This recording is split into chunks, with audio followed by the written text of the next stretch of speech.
Hey class, I wanted to share with you a cool strategy that may be good for us when we're organizing a couple parts of a lesson. And this Thursday lesson here, where we're going to be watching some things and then also be filling in a document, had me thinking there's got to be an easier way to do it than to always be switching back and forth from tabs. I wanted to show you a strategy that I use once in a while called splitting the screen. So what I'm going to do is I'm going to make sure that I have the tabs open that I need to have open, and then I'm going to be able to bounce back and forth. So let me walk you through this. First, I'm going to open the compare and contrast assignment that we had, and I'm going to open up the large document that goes with that.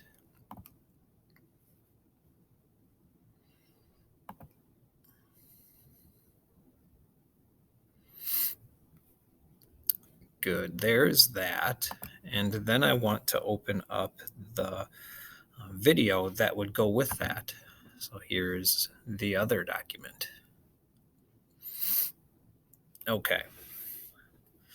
So now what I want to do is basically I want. Hi, fourth Ooh, graders. I'm going hang to read on. a trickster tale. Mrs. Matthew reads so nice. All right, so what I'm really looking to do is have one half of my screen show the book, and then I want the other half of my screen to show this compare and contrast document. That way I can watch one and work on one at the same time. Beats having to pause and bounce back and forth. So let's see how this looks. So the first thing I want to do is I want to go over here to minimize my page. When I hit minimize, oh, it goes away completely. Sorry, minimize is not the right one. I want to hit the restore. There it is. Okay, great. So that makes it shrink down to about half the size of my screen. Now I can use my corners here to shrink that up even more or grow it however I want to do. Okay, so next, right here is my Trickster Tales screen.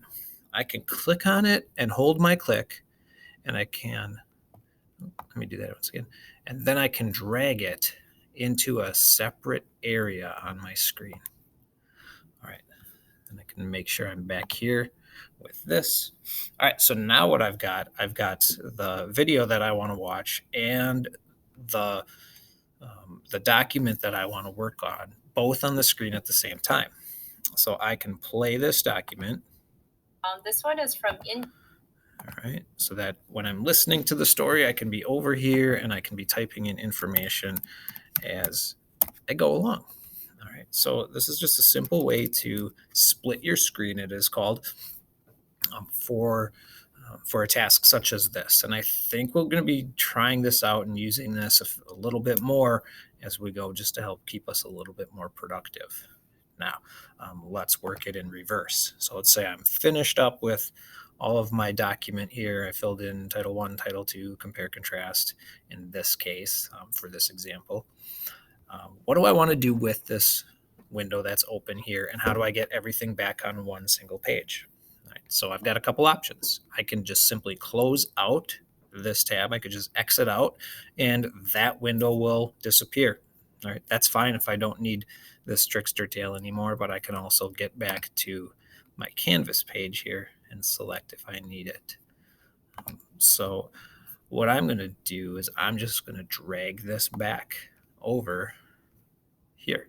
And you can see once I get it over on top of the other half of the page, that the little tile tab gets small again. So I can just plop that back where it was. I can go back here and refresh on that maximize, and there it is. It's all back normal size like I had it to begin with.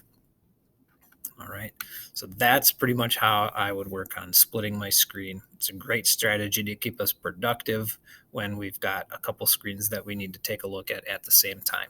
If you've got any questions or if you get stuck on something, please don't hesitate to ask. And I hope you guys enjoy this strategy. Good luck to you on all your future assignments.